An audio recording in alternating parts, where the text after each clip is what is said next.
សូមចុចទៅលើពាក្យ Subscribe រួចចុចទៅលើសញ្ញាកណ្ដឹងដើម្បីទទួលបាននូវវីដេអូថ្មីៗសូមអរគុណនីតិរឿងខ្មែរសូមជូនរឿងនិស្ស័យស្នេហ៍នាងពស់ភាគទី1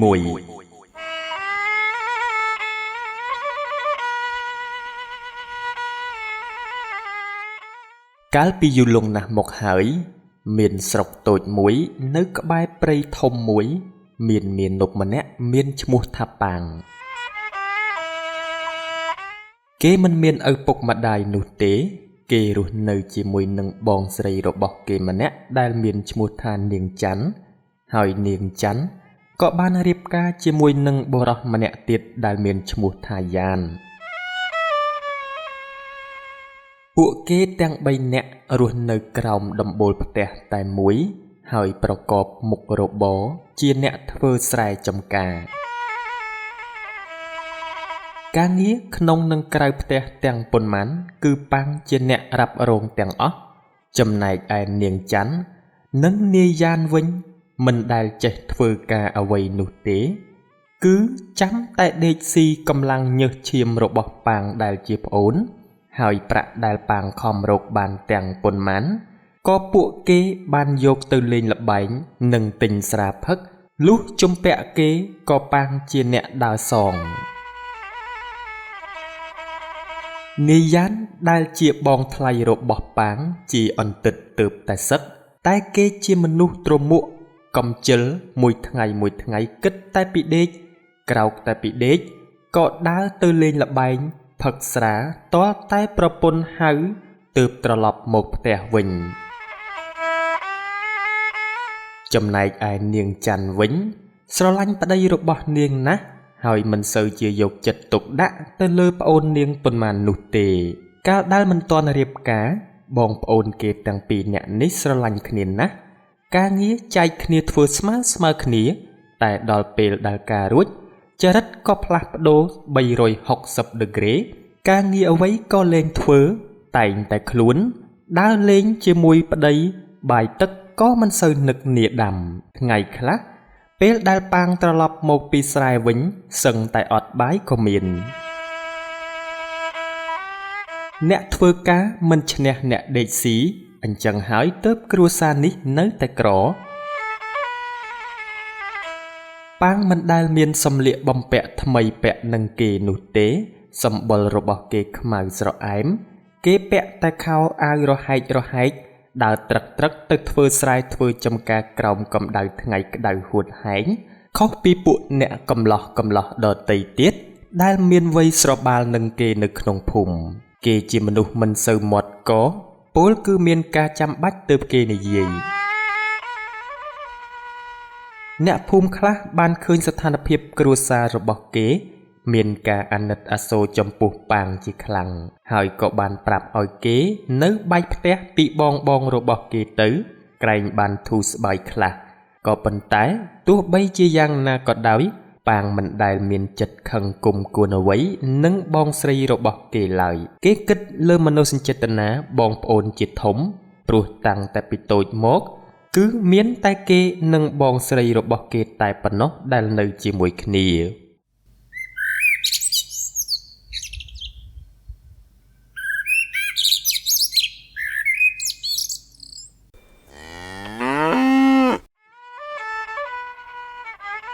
នៅវេលាព្រឹកមួយពេលដែលមាននប់ប៉ាងកំពុងតែកាប់ដីធ្វើចំការគេក៏បានឃើញក្អែកធំមួយហោះមកឆាបកូនពស់តូចមួយយកទៅកូនពស់នោះតូចណាស់មើលទៅដូចជាកូនពស់ដែលទើបតែញាស់ផងដោយមានការអាណិតអាសូរចំពោះកូនពស់នោះប៉ាងក៏បានរើសដុំដីល្មមប៉ុនដៃរបស់គេចោលទៅចំក្អែកនោះធ្លាក់កូនពស់មកលើដីវិញក្អែកផ្អើលនឹងមនុស្សក៏ហោះទៅលើមេឃបាត់ទៅកូនពស់ធ្លាក់មកលើដីរៀងដំណំដែរធ្វើឲ្យវាឈឺចុកចាប់ហើយវង្វេងវង្វាន់លែងដឹងស្មារតីទៅប៉ាងដើរទៅជិតវាឃើញកូនពស់នៅស្ងៀមត្រឹងមិនកំរើកអ្វីសោះនោះក៏យកចបជីករបស់គេជោកពស់នោះទៅដាក់នៅក្បែរកំពតព្រៃនៅម្ដុំនោះហើយពោលដោយសេចក្តីអាណិតថាយីអើជីវិតគេជីវិតយើង កើតមកហើយបែរជាត្រូវបែកបាក់គ្រួសារដោយសារតែសត្វដទៃទៅវិញគួរឲ្យអាណិតដែរមើលចុះប្រហែលជាមិនទាន់បានឃើញមុខមេរបស់វាផងក៏មិនដឹងជីវិតឯងនិងជីវិតអញមិនខុសគ្នាប៉ុន្មាននោះទេសុទ្ធតែកំព្រីកំព្រាដូចគ្នាពលចប់ប៉ាងក៏ត្រឡប់មកកាប់ដីបន្តទៀតរហូតដល់ថ្ងៃត្រង់ទើបគេឈប់សម្រាកដើម្បីបរិភោគបាយកូនពស់នេះមិនមែនជាកូនពស់ធម្មតានោះទេហើយក៏មិនមែនទើបតែញាស់អ្វីនោះដែរវាជាកូនពស់ដែលមានរាងតូចល្អិតរបស់លោកតាសច្ចាំងម្នាក់ហើយខំតាំងសិលសំបារមីជាមួយនឹងលោកតានៅក្នុងរូងភ្នំដ៏សែនជ្រៅអស់រយៈកាលរាប់ពាន់ឆ្នាំណាស់មកហើយដើម្បីឲ្យខ្លួនវាអាចក្លាយទៅជាមនុស្សហើយនៅសល់តែប៉ុន្មានថ្ងៃទៀតតែប៉ុណ្ណោះនឹងដល់កំណត់ថ្ងៃខ្លួនវាអាចប្រែក្រឡាជាមនុស្សបានវាចេញមកមើលខាងក្រៅម្ដងក៏ត្រូវបានក្អែកបំរុងឆាបជាចំណីតែសំណាងរបស់វាហើយដែលប៉ាងបានជួយវាទាន់ពេលវេលាកូនពស់នោះគិតតែសំកុកគិតដល់ប៉ាងដែលជាអ្នកមានគុណរបស់វាចំណែកឯចិត្តគំនិតរបស់វាសឹងតែដូចមនុស្សទៅហើយពោលគឺថាកូនពស់នេះអាចដឹងពីទំនៀមការរស់នៅនិងសុជីវធម៌របស់មនុស្សគឺមនុស្សស្រីចេះខ្មាស់អៀននៅក្នុងភាពជាស្ត្រីភេទចំណែកឯបុរសត្រូវតែបង្ហាញពីភាពអង់អាចក្លាហានរបស់ខ្លួនមិនទន់ជ្រាយដូចជាមនុស្សស្រីនោះទេ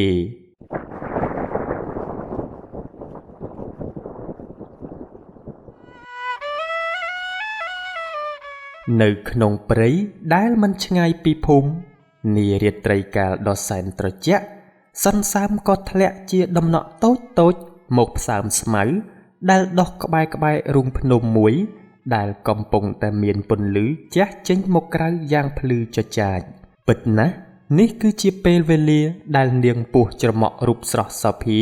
ដល់កំណត់កាលដែលបុណ្យបារមីជួយឲ្យនាងអាចក្រឡាខ្លួនទៅជាមនុស្សបានហើយនាងបានប្រែក្លាយទៅជាស្ត្រីពេញក្រមុំមានសម្រស់ស្រស់ឆាតឆាយសាច់សខ្ចីសក់វែងអន្លាយហុំព័ទ្ធដោយសម្លៀកបំពាក់ពណ៌បៃតងយ៉ាងស្រស់សោភាដោយអំណាចនៃបុណ្យបារមីដែលនាងបានសន្សំទុកជាយូរណាស់មកហើយនោះ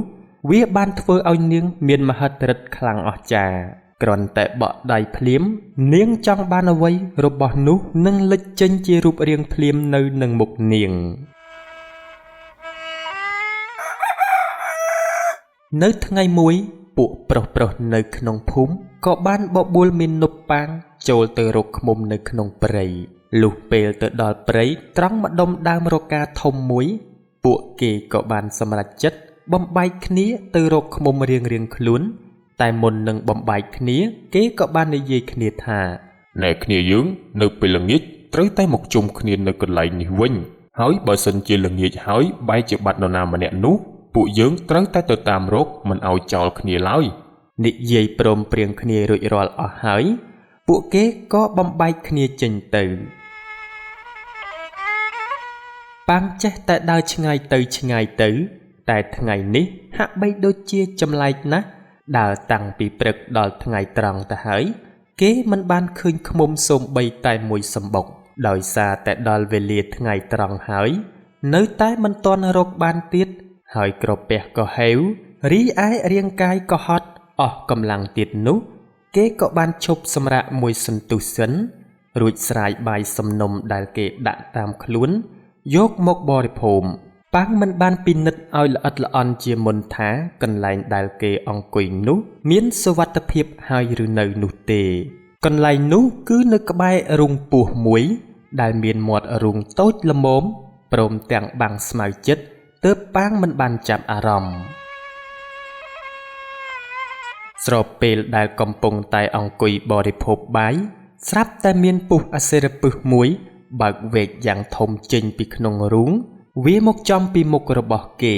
ពស់នោះរហ័សណាស់គ្រាន់តែប៉ាងឃើញភ្លាមគេក៏បំរុងនឹងរត់ចេញពីទីនោះទៅហើយតែក៏ត្រូវពស់នោះចឹកប៉ាងចំកណ្ដាលថ្ងាសតែម្ដងពស់បានជ្រាបចូលពេញខ្លួនគេមួយរំពេចធ្វើឲ្យមាននប់សន្លប់ស្ដោកស្ដឹងហើយមិនយូរប៉ុន្មានគេក៏ផុតដង្ហើមព្រោះតែជាតិពឹស បានជ្រាបចូលទៅដល់បេះដូងរបស់គេបន្តិចក្រោយមកមានដុំផ្សែងមួយដុំយ៉ាងធំបានហោះមកកាន់កន្លែងរបស់ប៉ាងហើយក៏លេចចេញនៅរូបរាងរបស់នារីដ៏ស្រស់ស្អាតម្នាក់ប្រៀបបានដូចជានារីសួគ៌រួចក៏ដើរសំដៅមករកប៉ាងដែលកំពុងតែដេកស្ដោកស្ដឹងដូចជាគល់ឈើនាងលោកដៃចាប់ពស់ដែលនៅក្បែរប៉ាងនោះចេញរួចត្រកងក្បាលរបស់គេយកមកកោយនៅលើភ្លៅរបស់នាងដោយមានសេចក្តីអាណិតអាសូរចំពោះអ្នកកំឡោះដែលជាអ្នកមានគុណជាពុនពេកមាននប់វីនេះក៏លើកដៃបួងសួងដល់បុណ្យបារមីដែលនាងខំសន្សំមកជាយូរឆ្នាំដើម្បីជប់ឲ្យប៉ាងមានជីវិតឡើងវិញពឹសពោះដែលនៅក្នុងខ្លួនរបស់ប៉ាងទាំងអំបាលម៉ានក៏រលាយបាត់អស់ខ្យល់ដង្ហើមក៏មានឡើងវិញប៉ុន្តែប៉ាងមិនទាន់ដឹងខ្លួនភ្លាមនោះទេដោយឃើញប៉ាងមិនទាន់ដឹងខ្លួនមាននប់វីក៏បានប្រាស់ខ្លួនដេកនៅក្បែរខ្លួនប្រាណរបស់ប៉ាងរួចក៏យកដៃរបស់នាងទៅអោបខ្លួនប្រាណរបស់មាណពដោយសេចក្តីចាប់ចិត្តស្នេហាទោះបីជាខ្លួនប្រាណរបស់ប៉ាងមិនសូវជាសង្ហាព្រោះតែគេមានសម្បុរខ្មៅម្រាមដៃក៏ក្រៀតក៏គ្រើមព្រោះតែទទួលរងនៅបន្ទុកការងារយ៉ាងច្រើនក៏មាណពវីហាក់បីដូចជាមានការស្រឡាញ់ទៅលើមាណពនេះខ្លាំងណាស់សម្លឹងមើលទៅមុខក៏មិនអស់ចិត្តនាងក៏បានយកបបោមាត់ដ៏ទន់ល្មើយរបស់នាងទៅថើបបបោមាត់របស់អ្នកកំឡោះថែមទៀតផងបានបន្តិចប៉ាងក៏បំរាស់ខ្លួនធ្វើឲ្យនាងពុះក្រមុំភ្ញាក់ផ្អើលក៏ប្រញាប់ក្រោកឡើងវឹងរត់ចាកចេញពីទីនេះយ៉ាងលឿនបន្តិចក្រោយមកសំឡេងស្រែកហៅឈ្មោះរបស់ប៉ាងក៏បានលាន់រំពងពេញព្រៃនេះគឺជាសំឡេងស្រែករបស់ពួកអ្នកភូមិប្រុសៗដែលចេញតាមរកប៉ាងព្រោះតែបាត់គេមិនឃើញទៅជុំគ្នាវិញដល់រកឃើញហើយក៏បានឃើញប៉ាងកំពុងតែដេកក្រោមដើមឈើពូប្រាក់ដែលជាមេក្រុមឃើញបែបនេះក៏ចូលទៅដាស់ប៉ាងយ៉ាងម៉េចហើយក្មួយក្រោកឡើងប៉ាងឮសំឡេងពូប្រាក់ក៏បានដឹងខ្លួនហើយបើកភ្នែកសន្សឹមហើយក៏និយាយទៅកាន់ពូប្រាក់ថាពូជួយខ្ញុំផងខ្ញុំត្រូវពុះចឹកហើយនេះគ្រាន់តែឮប៉ាងនិយាយបែបនេះភ្លាមអ្នកភូមិប្រុសដែលទៅនោះក៏មើលមុខប៉ាងទាំងងឿនឆ្ងល់ហើយពូប្រាក់ក៏លាន់មាត់ឡើងថាឯណាពុះចឹកកន្លែងណាឲ្យពូមើលបន្តិចមើលនេះនៅលើថ្ងាសពូពេលដែលយកដៃទៅស្ទាបថ្ងាសរបស់គេស្រាប់តែមិនឃើញមានស្នាមរបួសអ្វីបន្តិចសោះឡើយចំណែកឯនៅលើដងខ្លួនរបស់គេក៏មិនមានអ្វីដែរយល់សពទេដឹងឯងដូចជាគ្មានឃើញអីផងមកទៅផ្ទះវិញបែបឯងរកឃ្មុំមិនបានទេមើលទៅបាទពូប៉ាងក៏ងើបឡើងរួចដើរត្រឡប់ទៅផ្ទះជាមួយនឹងគ្នាប្រុសទាំងអស់នោះទៅនៅពេលដែលកំពុងតែដើរគេនៅតែនឹកដល់រឿងដែលបានកើតឡើងចំពោះគេកាលពីថ្ងៃមិញគេចាំច្បាស់ណាស់ថាពិតជាមានពស់មកចឹកគេពិតប្រាកដមែនហើយក៏នឹកឆ្ងល់ចំពោះរឿងមួយទៀតដែលគេចិត្តនឹងដឹងខ្លួនទៅហើយគេមានអារម្មណ៍ហាក់ដូចជាមានមនុស្សម្នាក់មកថើបមាត់របស់ខ្លួនគេគិតដល់ត្រឹមនេះគេក៏ញញឹមរួចយកដៃស្ទាបបបោមាត់របស់គេហើយគិតតិចតែម្នាក់ឯងថាអើយអាប៉ាងខ្មៅក៏ខ្មៅអាក្រក់ក៏អាក្រក់សម្រស់ចាញ់ពួកអាដៃនៅក្នុងភូមិដាច់តើមានស្រីឯណាមកឈ្មោះឱកាសលួចថើបឯងកណ្ដាលថ្ងៃនោះដូចជាស្រមៃពេកហើយវៃដើរបណ្ដើរញញឹមបណ្ដើររហូតដល់ក្នុងភូមិហើយអ្នកទាំងអស់គ្នាក៏បំបែកគ្នាទៅផ្ទះរៀងខ្លួនទៅ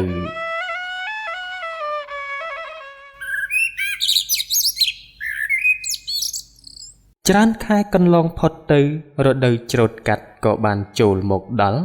ប្រជាកសិករគ្រប់រូបត្រូវទៅដេកយាមផលដំណាំរបស់ខ្លួនដើម្បីការពារពីពពួកសត្វព្រៃលួចស៊ីនិងចោរលួចដំណាំមួយចំនួនហើយប៉ាងក៏ត្រូវទៅដេកយាមផលដំណាំរបស់ខ្លួនដែលខំដាំអស់រយៈពេលយ៉ាងយូរផងដែរនោះ ប៉ាងនៅក្នុងខ្ទមតែម្នាក់ឯងគេបានដុតភ្នក់ភ្លើងចោលទុកក្រន់សម្គាល់ថាមានមនុស្សនៅរួចក៏ចូលទៅក្នុងខ្ទមព្រោះតែអាកាសធាតុនៅខាងក្រៅត្រជាក់ពេកលុះរាត្រីកាលកាន់តែខិតចូលមកបន្តិចម្ដងមនុស្សម្នាដែលមកចាំចំការក៏ចូលសម្រានលងលក់ឲ្យស្ងាត់ជ្រាបសំឡេងផ្លុំស្លឹកយ៉ាងពីរោះលិនលងលិនលូចចេញពីខ្ទមចុងស្រែនាពេលរាត្រីបំពេអស់សពសត្វនានាឲ្យលងទៅតាមសំឡេងស្លឹកដែលផ្លុំចេញពីក្រអូមមាត់របស់មាណពពេលកំពុងតែផ្លុំគប់ជួនគេក៏ចោលភ្នែកសម្លឹងទៅក្រោមខ្ទមតាមប្រឡោះរនាបរិស័យប៉ាងក៏បានឃើញមនុស្សអង្គុយនៅក្រោមខ្ទមរបស់ខ្លួនគេក៏ឈប់ផ្លុំហើយស្រែកឡើងថាអ្នកណាគេនឹងវៃមកអង្គុយក្រោមខ្ទមអញឬជាចៅចង់លួចរបស់ទេដឹងអត់បានទេវើយប្រយ័ត្នអញកាប់និយាយបណ្ដើរដៃលោករាវរកកំបិតបណ្ដើរពេលនោះសំឡេងមនុស្សស្រីយ៉ាងស្រទន់ក៏បន្លឺឡើងថាខ្ញុំមិនមែនជាចៅអ្វីទេក្បិតអីនៅខាងក្រៅរងាណាស់ខ្ញុំបានកាត់ទីនេះបានលឺលោកបងផ្លុំស្លឹកទៅចូលមកស្ដាប់មកក្រោមខ្ទមរបស់បងសុំទៅជាធម្មតាទេមនុស្សប្រុសនៅស្ងាត់តែម្នាក់ឯងឮសំឡេងមនុស្សស្រីបើមិនភ្ញាក់ផ្អើលទើបចម្លែកដើម្បីឲ្យប្រកាសនៅក្នុងចិត្តមាណពក៏និយាយឡើងថាអញ្ចឹងឡើងមកនេះមកសុំមើលមុខបន្តិចមើលនាងឮដូចនេះក៏ឡើងទៅលើខ្ទមលុះឡើងទៅដល់ក៏អង្គុយទល់មុខប៉ាងពន្លឺចង្កៀងផ្លុងអុចនៅចំពីមុខរបស់ពួកគេទាំងពីរថ្វីត្បិតតែមិនសូវមានពន្លឺច្បាស់ល្អក៏ប៉ុន្តែសម្រស់របស់នាងបានធ្វើឲ្យមាណពម្នាក់នេះសម្លឹងមើលមិនដាក់ភ្នែកតាំងពីឡើងមកពេលដំបូងម្លេះប៉ាងក៏សួរទៅនាងទាំងសំឡេងស្រទន់ថាអ្នកនាងឈ្មោះអ្វីជាកូនចៅអ្នកណាគេមិនក៏ខ្ញុំមិនដែលឃើញមុខនៅក្នុងភូមិនេះអញ្ចឹងហើយនាងជាស្រីម្ដេចក៏ហ៊ានដើរចេញទាំងយប់អត្រាតបែបនេះមិនខ្លាចមានគ្រោះថ្នាក់ទេអីអត់លាក់បាំងអ្វីទេលោកបងអើយប្អូនឈ្មោះនឹមនួនជាអ្នកស្រុកនៅឆ្ងាយណាស់កាលពីប្រហែលថ្ងៃមុនឪពុកម្ដាយប្អូនបានចេញដំណើរទៅធ្វើជំនួញគាត់ជួលជាត្រីចោលប្លន់តាមផ្លូវវាបានសម្លាប់ឪពុកម្ដាយប្អូនហើយប្លន់យកទាំងទ្រព្យសម្បត្តិទៅតាមប្រទេសប្អូនទៅអស់ទៀតហើយតែប្អូនបានគុណបុណ្យជួយទើបបានរួចជីវិតពីពួកចៅនោះបានប្អូនក៏ដើររស័តអណ្ដែតមកដល់ស្រុកនេះតែប្អូនហ៊ានមកហាយមកឲ្យអ្នកស្រុកឃើញទេប្អូនឃើញបងនៅម្នាក់ឯងតំណងជាមនុស្សល្អចេះតែលួចសម្លឹងមើលបងប្រហែលថ្ងៃហើយប៉ុន្តែបងមិនចាប់អារម្មណ៍ទើបតែយប់នេះប្អូនដើរកាត់កន្លែងបងបានលឺបងផ្លុំស្លឹកពីរោះពេកប្អូនក៏កាត់គេកាត់ខ្មាស់ចូលមកស្ដាប់បងសិនទៅបងអើយជីវិតប្អូនកំសត់ណាស់សូម្បីតែពិធីបុណ្យសពរបស់ឪពុកម្ដាយប្អូនក៏ប្អូនមិនបានរៀបចំឲ្យពួកគាត់បានស្រួលបួលដែរទោះឲ្យពួកគាត់ស្លាប់ឆោតឆ្អឹងនៅកណ្ដាលព្រៃយ៉ាងអនាថអធមសូមបងអាណិតប្អូនជួយយកអាសាប្អូនឲ្យបានស្នាក់នៅជាមួយបងផងចុះប្អូនស្ម័គ្រចិត្តធ្វើជាភរិយាបងព្រមនៅបម្រើបងរហូតឲ្យធ្វើដូចម្ដេចទៅនាងសម្ផស្សខ្ញុំមិនស្អាតសង្ហាដូចកនអាដៃនៅក្នុងភូមិទេខ្មៅក៏ខ្មៅមិនស័ក្តិសមជាមួយនឹងអ្នកនាងបន្តិចសោះឡើយម្យ៉ាងរូបខ្ញុំក្រណាស់គ្មានលទ្ធភាពឯណាទទួលអ្នកនាងមកនៅជាមួយខ្ញុំនោះទេខ្ញុំមិនធ្វើឲ្យបងលំបាកទេខ្ញុំសុំត្រឹមតែនៅជាមួយបងបានហើយនាងពស់ខំប្រឹងនិយាយបញ្ចុះបញ្ចូលអ្នកកំឡោះទាំងសម្ដីដ៏ផ្អែមស្រទន់របស់នាងជាច្រើនដងច្រើនសារដើម្បីឲ្យគេមានចិត្តមកលឿននាងវិញរីឯមាណពក៏ចេះតែប្រកែកព្រោះហេតុតែខ្លួនមិនដឹងត្រូវចិញ្ចឹមនាងយ៉ាងម៉េចដើម្បីឲ្យរស់បើខ្លួនក្រម្លឹងតែដោយសារការទទូចរបស់នាងពស់ដោយលើកហេតុផលថានាងគ្មានទីពឹងពំនាក់ឯណានោះគេក៏បានយល់ព្រមឲ្យនាងមករស់នៅជាមួយខ្លួនក្នុងនាមជាអ្នកស្នាក់អាស្រ័យមួយគ្រាហើយអ្នកទាំងពីរក៏រស់នៅក្នុងខ្ទមចាំចំការរបស់គេដោយសេចក្តីសុខដោយនាងពស់ចេះធ្វើកិច្ចការផ្ទះសពគ្រប់មិនឲ្យប៉ាងពិបាកដោយពាក្យដែលនាងបានសន្យាមែនចំណែកឯប៉ាងក៏លែងត្រឡប់ទៅផ្ទះរបស់គេវិញទៀតហើយព្រោះគេមានអ្នករៀបចំបាយសម្លឲ្យគេប្រចាំថ្ងៃដោយមិនចាំបាច់ត្រឡប់ទៅបាយនៅឯផ្ទះរបស់គេទៀតឡើយ ពាក្យសម្ដីដែលនាងពស់និយាយទាំងអំបាលម៉ានសុទ្ធសឹងតែជាពាក្យកុហកព្រោះហេតុតែខ្លួនចង់នៅក្បែរដោយសេចក្តីស្នេហានិងការសងគុណប៉ាងដែលបានជួយសង្គ្រោះជីវិតរបស់គេកាលពីថ្ងៃមុននោះ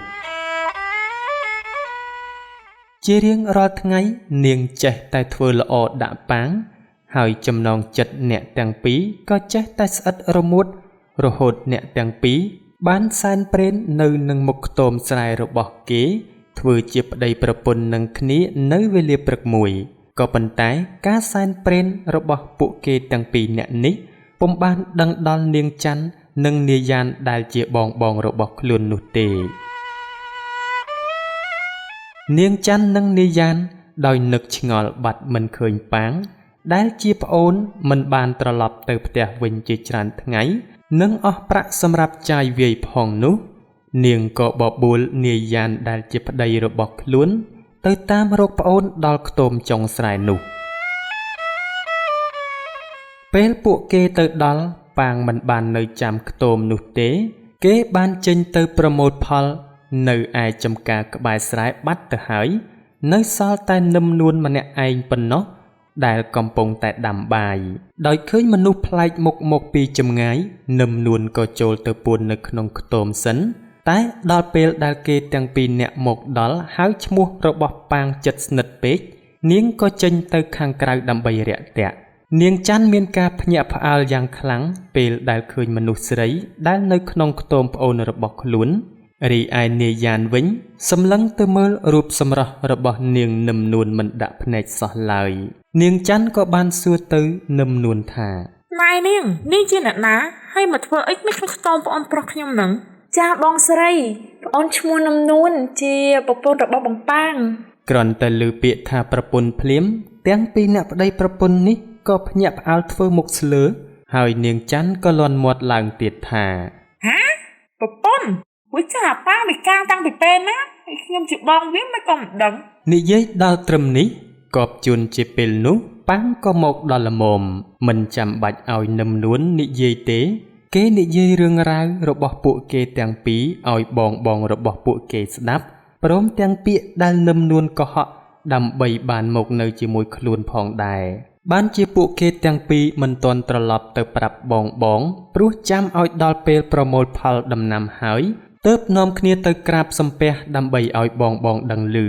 និយាយចប់អស់ប៉ាងក៏បានប្រាប់បងស្រីរបស់គេឲ្យត្រឡប់ទៅផ្ទះវិញសិនចាំពេលប្រមូលផលរួចគេនឹងត្រឡប់ទៅតាមក្រោយនាងច័ន្ទដើរបណ្ដើរគិតបណ្ដើរថាយីដូចមិនសមមនុស្សស្អាតបែបនេះមកព្រមស្ម័គ្រមកនៅជាមួយមនុស្សដូចអាប៉ាងដែរបែបមិនស្រួលតែដឹងនេះហើយឬមួយក៏នាងមានបំណងអ្វីហើយណាហើយចាស់បើវាបានការនៅជាមួយគ្នាហើយក៏វានៅចឹកតែចាត់ទៅជាសម្មាអាប៉ាងហើយវាបានប្រពន្ធស្អាត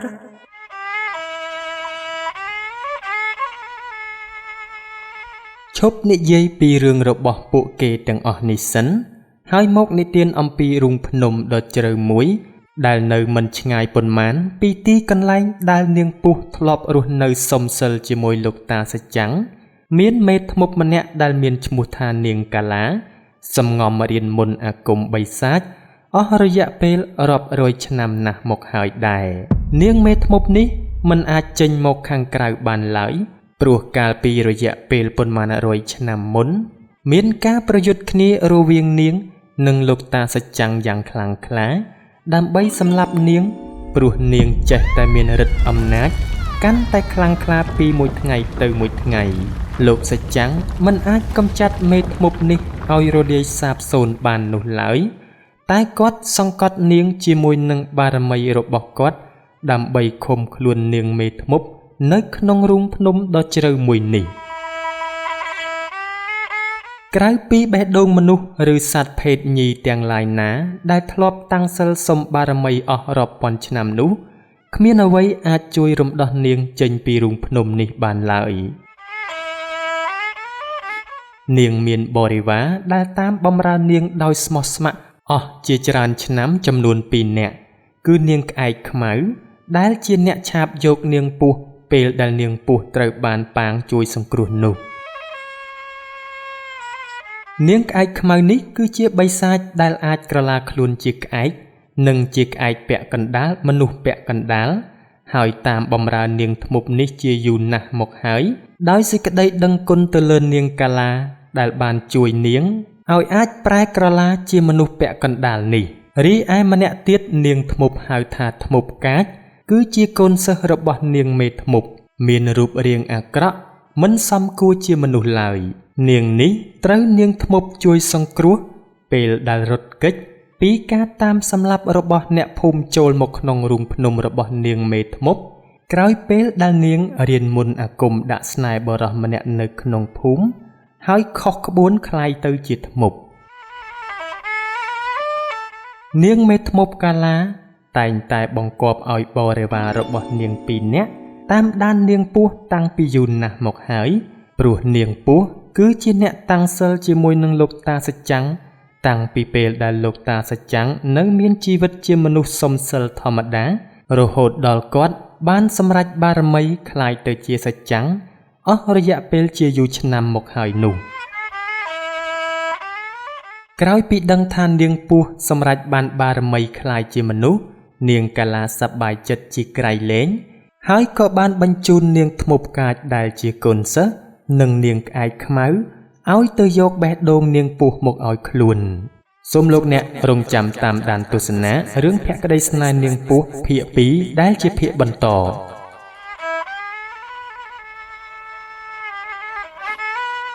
លោកអ្នកទស្សនាជាទីរាប់អានរឿងភក្តីស្នេហ៍នាងពស់សូមស្លេះត្រឹមតែប៉ុណ្ណេះសិន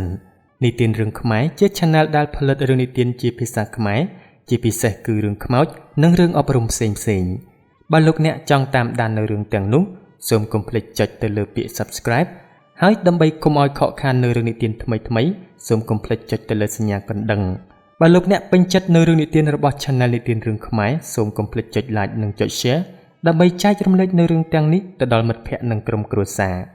បើលោកអ្នកចេះនិពន្ធរឿងថ្មីៗចង់បង្ហាញស្នាដៃសូមផ្ញើរឿងទាំងនោះទៅកាន់ Facebook Page របស់ Channel និទានរឿងខ្មែរដែលមានឈ្មោះថានិទានរឿងខ្មែរសូមជូនពរលោកអ្នកឲ្យជួបប្រទះទៅនឹងសេចក្តីសុខសេចក្តីចម្រើនរកទទួលទានមានបានគ្រប់ក្រុមគ្រួសារមានដំណើរកម្សាន្តទៅទីជិតទីឆ្ងាយសូមឲ្យជួបតែសុខសុវត្ថិភាពខ្ញុំបាទសូមអរគុណនិងសូមគោរពលា